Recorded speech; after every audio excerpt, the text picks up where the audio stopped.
Unbelievable. Regarding interest rates in the United States and Canada, just a few months ago, most experts' views and expectations were the arrival of a high interest rate era that would persist for a long time. Some even anticipated this to be a period lasting 10 to 20 years, marking the beginning of a prolonged era of high interest rates. In just a few tight months, almost all experts collectively slapped themselves with resounding echoes. A sudden 180-degree turn began.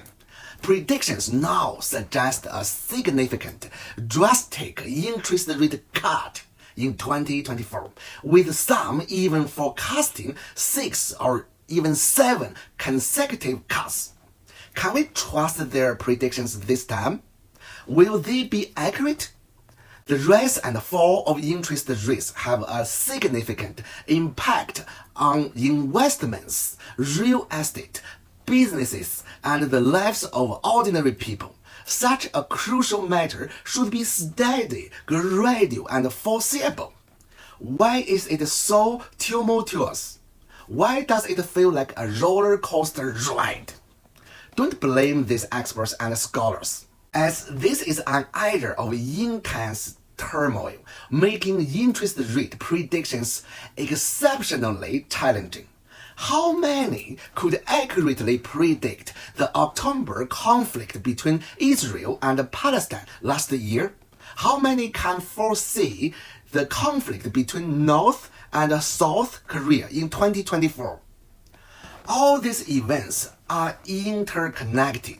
Understanding the inherent logic of interest rates fundamentally allows you to make sense of this roller coaster ride. Perhaps you could even act as an expert and predict interest rates for this year and the next.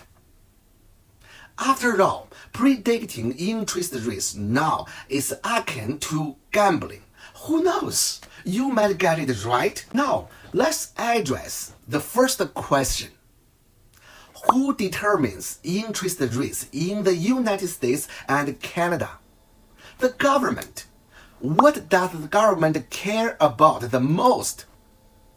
The well-being and happiness of the people, human rights, democracy, the welfare of the citizens, the nation's future development and prosperity, green initiatives, environmental protection, animal rights. You are thinking too much. Their primary concern is power.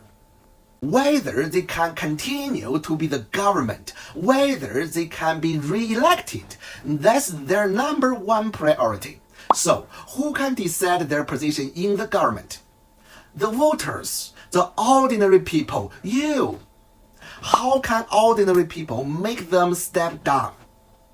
Through a gentle, legal, and gradual means, voting, or through an immediate, impactful means, valid protests and demonstrations. The second one not always effective, especially if the leaders are mentally strong enough. Canada leans towards the gentle approach, while protests in the United States and France can be quite intense.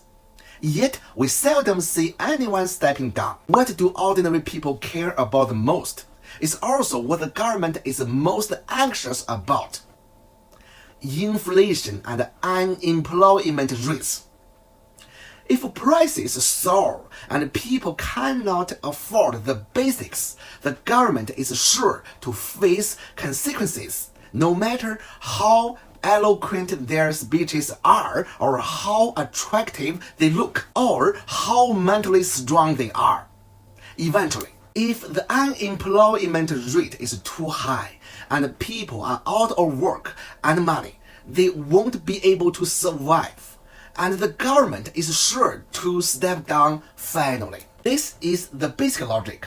So interest rates are not something they care about. They are just a means and a tool for them. Now that we understand the core principles, the roller coaster ride of interest rates of recent years becomes easy to decipher. Starting from the pandemic, inflation rates have been rising. To combat inflation, interest rates were raised. It worked to some extent last year, bringing down inflation, but not to the previous level, and it's still double the previous rate. However, many businesses can't bear it anymore. With higher interest rates, costs like rent and loans increased, economic growth stalled, and people's debts for houses and cars went up. Reduced consumption, in turn, makes it harder for businesses, because if people aren't buying, who will businesses sell their products and services to? It's a vicious cycle, a downward spiral. Seeing a looming dark cloud of unemployment. If this cloud brings bankruptcy and a storm of unemployment, it's detrimental to those in power. So they keep hinting at interest rate cuts, signaling people to endure a bit longer, implying that the tough times will pass quickly. Why not just directly lower interest rates to solve the problem? Because inflation hasn't been completely tamed. It can flare up again at any moment. Many fundamental reasons causing inflation haven't been addressed. The Russia-Ukraine war, conflicts in Israel and Palestine, the Red Sea crisis. They haven't ended and are escalating. If rates drop immediately, it's like adding fuel to the fire, exacerbating the situation. As interest rates drop, people will start buying, and property prices will rise again, and others, leading to a resurgence of inflation. Stuck between a rock and a hard place. Neither raising nor lowering rates, waiting and watching. What are they observing? The core issues, inflation rate and unemployment rate. My dear friend, do you have any suggestion? Please let me know, should rates be raised or lowered?